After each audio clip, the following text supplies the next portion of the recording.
Hello everyone, I am सुगम। Welcome back. तो कैसे हो आप सब? आई होप आप सब अच्छी होगी। तो गाइस, आज हम इस वीडियो में क्या देखने वाले हैं? आज हम आपको बताएंगे सम डेली यूज सेंटेंस, यानी जिन सेंटेंसेस को हम रोज़ाना बोलते हैं उन सेंटेंसेस को आज हम इस वीडियो में इंग्लिश में देखने वाले हैं। ठीक है, तो फर्स्ट सेंटेंस मैंने यहाँ पर लिया है, जैसे आपको बोला हूँ, आप सुबह सुबह कहाँ जा रही हो? आप सुबह सुबह कहाँ जा रही हो? तो इस सेंटेंस को हम इंग्लिश में क्या कहेंगे? तो इसको इंग्लिश में बोला जाएगा where are you going in the morning. Where are you going in the morning. आप सुबह सुबह कहाँ जा रही हो? याद कर लीजिए, इंग्लिश में आप से इसको कहोगे where are you going in the morning. इसके बाद जो आपका नेक्स्ट है वो मैंने यहाँ पर लिया है, जैसे आपको कहना हो, आज तो सुधा की शादी है। आज तो सुधा की शादी है। अब जैसे मैंने यहाँ पर कहा आज तो सुधा की शादी है, आपको जिसकी भी बताना है, जिसकी भी शादी हो उसका नाम यहाँ पर आप ऐड कर सकते हो। तो जब भी आपको बोला हूँ आज तो सुधा की शादी है, तो आप इंग्लिश में कहोगे टुडे इज सुधास वेडिंग। ठीक है, इस तरह से। अब इसके बाद जो आपका नेक्स्ट है वो मैंने यहाँ पर लिया है, जैसे आपको कहना हो, मैं वहाँ नहीं जा रही हूँ। मैं वहाँ नहीं जा रही हूँ। जब भी आपको कहना हो मैं वहाँ नहीं जा रही हूँ, तो इसको आप आज से ही सीख लीजिए। इंग्लिश में कहोगे I am not going there. I am not going there. आपको कहना है मैं वहाँ नहीं जा रही हूँ, तो I am not going there. आपको कहना है मैं यहाँ नहीं जा रही हूँ, तो आप कह सकते हो आई एम नॉट गोइंग हियर, इस तरह से। अब इसके बाद जो आपका नेक्स्ट है वो मैंने यहाँ पर लिया है, जिसे आपको कहना हो, क्या तुम उससे नाराज हो? क्या तुम उससे नाराज हो? अक्सर इस सेंटेंस को हम बोलते हैं। ठीक है, तो इसको आप इंग्लिश में कहोगे are you angry with him. Are you angry with him. क्या तुम उससे नाराज हो? इस तरह से। इसके बाद जो आपका अगला वाक्य है वो मैंने यहाँ पर लिया है, जिसे आपको कहना हो, कहो तो मैं तुम्हें वहाँ छोड़ दूँ। कहो तो मैं तुम्हें वहाँ छोड़ दूँ। इसको भी हम अक्सर बोलते हैं, तो सीख लीजिए आज से। इंग्लिश में आप बोलोगे tell me to leave you there. Tell me to leave you there. कहो तो मैं तुम्हें वहाँ छोड़ दूँ, या फिर इस तरह से आपको कहना हो, बताओ मुझे मैं तुम्हें वहाँ छोड़ दूँ, तब भी आप यही बोलोगे tell me to leave you there, इस तरह से। ठीक है, अब इसके बाद जो आपका नेक्स्ट है वो मैंने यहाँ पर लिया है, जैसे आपको कहना हो, अच्छा चलो अब। अच्छा चलो अब, इस तरह से अगर आपको कहना है तो आप इंग्लिश में कहोगे okay come on now. Okay come on now. ठीक है, इसी के साथ जो आपका नेक्स्ट है वो मैंने यहाँ पर लिया है, जैसे आपको कहना हो, देखो मेरे अध्यापक आए हैं। अध्यापक यानी teacher.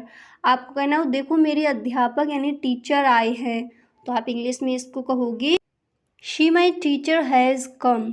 She my teacher has come. देखो मेरे टीचर आए हैं, मेरे अध्यापक आए हैं, इस तरह से। अगर आपको इतना बोला हो मेरे अध्यापक आए हैं, तो आप इंग्लिश में कहोगे my teacher has come. My teacher has come. ठीक है, अब इसी के साथ जो आपका नेक्स्ट है, देन यहाँ पर आपको बोला हो यह अंग्रेजी अच्छा पढ़ाते हैं। कोई भी सब्जेक्ट का आपको लेना है वो अपना यहाँ पर आप ऐड कर सकते हो। जैसे आपको कहना हो ये साइंस अच्छा पढ़ाते हैं, मैथ अच्छा पढ़ाते हैं, या फिर ये अंग्रेजी अच्छा पढ़ाते हैं।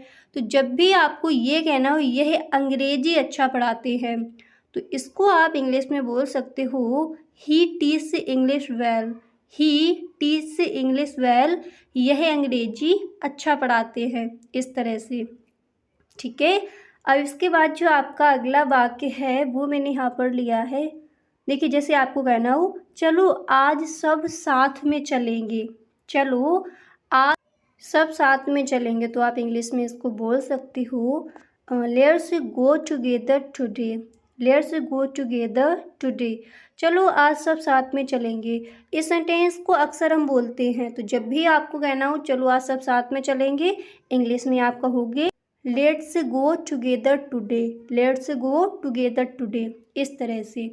अब इसी तरह जो आपका अगला है, जो नेक्स्ट सेंटेंस है वो मैंने यहाँ पर लिया है, जिसे आपको कहना हो, राधा आ रही है। राधा आ रही है। आप इंग्लिश में कहोगे Radha is coming. Radha is coming, Radha आ रही है। अब यहाँ पर देखिए आप अपना नाम ऐड कर सकते हो। जैसे मैंने कहा राधा आ रही है, आपको कहना है मोहन आ रहा है, तो मोहन इज़ कमिंग। ठीक है, बबीता आ रही है तो बबीता इज़ कमिंग। कशिश आ रही है, कशिश इज़ कमिंग। जिसके लिए भी आपको बोलना हो आप उसका नाम यहाँ पर ऐड कर सकती हो। अब इसी तरह जो आप नेक्स्ट है वो मैंने यहाँ पर लिया है। जैसे आपको बोलना हो कपड़ों पर प्रेस कर लो, कपड़ों पर प्रेस कर लो, तो इसको आप इंग्लिश में बोल सकते हो press on clothes. Press on clothes, कपड़ों पर प्रेस कर लो। इस तरह से भी इस सेंटेंस को हम इंग्लिश में बोल सकते हैं। अब इसी तरह जो आपका नेक्स्ट है वो मैंने यहाँ पर लिया है। जिसे आपको कहना हो मुझे चमकते हुए कपड़े अच्छे लगते हैं। अक्सर इस सेंटेंस को हम बोलते हैं जब हम कपड़ों पर प्रेस करते हैं तो कपड़े क्या होते हैं, चमकने लगते हैं। जैसे आपको फिर ये बोला हूँ मुझे चमकते हुए कपड़े, यानी शाइनिंग आ जाती है, तो मुझे चमकते हुए कपड़े अच्छे लगते हैं। तो इसको आप इंग्लिश में कहोगे I like shining clothes. I like shining clothes, मुझे चमकते हुए कपड़े अच्छे लगते हैं। या फिर मुझे प्रेस किए हुए कपड़े अच्छे लगते हैं, तब भी आप यही बोल सकते हो आई लाइक शाइनिंग क्लॉथ्स। ठीक है, अब इसी तरह जो आपका नेक्स्ट है वो मैंने यहाँ पर लिया है। जिसे आपको कहना हो आज तुम ऐसे ही जाओ, आज तुम ऐसे ही जाओ। इस तरह से आपको कहना है। तो आप इंग्लिश में कहोगे today you go like this, today you go like this, आज तुम ऐसे ही जाओ। इंग्लिश में क्या बोलना है, today you go like this. अब इसी तरह जो आपका नेक्स्ट है वो मैंने यहाँ पर लिया है घर में तो बहुत काम पड़ा है। जैसे आपको कहना है घर में तो बहुत काम पड़ा है, तो इसको आप इंग्लिश में कहोगे there is a lot of work at home. There is a lot of work at home, घर में तो बहुत काम पड़ा है। अब यहाँ पर देखिए कहा गया कि बहुत काम पड़ा है, तो आप बोल सकते हो अ लॉट। ठीक है, there is a lot of work at home, इस तरह से। तो जब भी आपको कहना हो घर में तो बहुत काम पड़ा है, तो अभी याद कर लीजिए आज से यही इंग्लिश में कहोगे there is a lot of work at home, इस तरह से।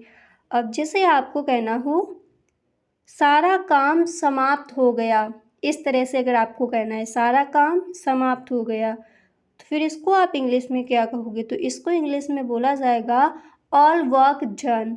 ऑल वर्क डन, सारा काम समाप्त हो गया।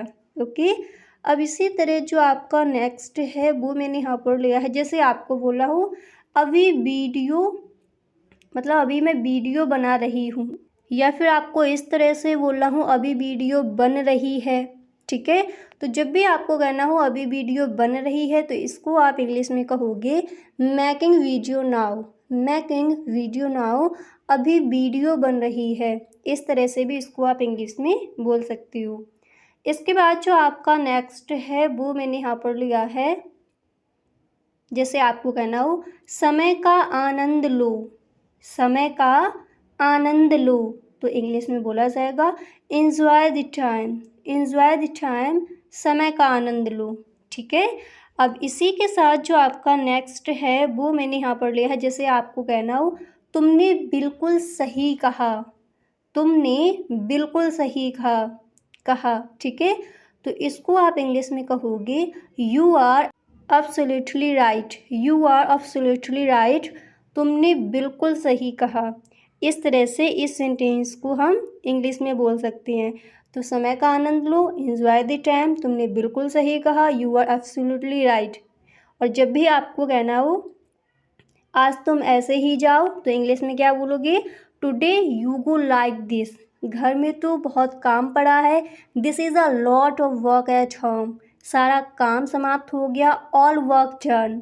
तो जितने भी सेंटेंसेस मैंने यहाँ पर आपको बताए हैं सारे सेंटेंसेस आपको याद कर लेने हैं। ठीक है, फर्स्ट सेंटेंस मैंने आपको बताया था आप सुबह सुबह कहाँ जा रही हो, तो इंग्लिश में क्या कहोगे where are you going in the morning. Where are you going in the morning, आज तो सुधा की शादी है, टुडे इज सुधास वेडिंग। मैं वहाँ नहीं जा रही हूँ, I am not going there.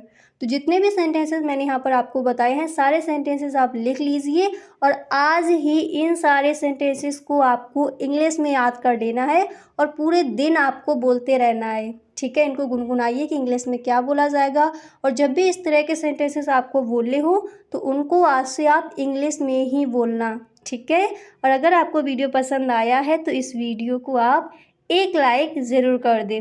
Okay, thank you so much.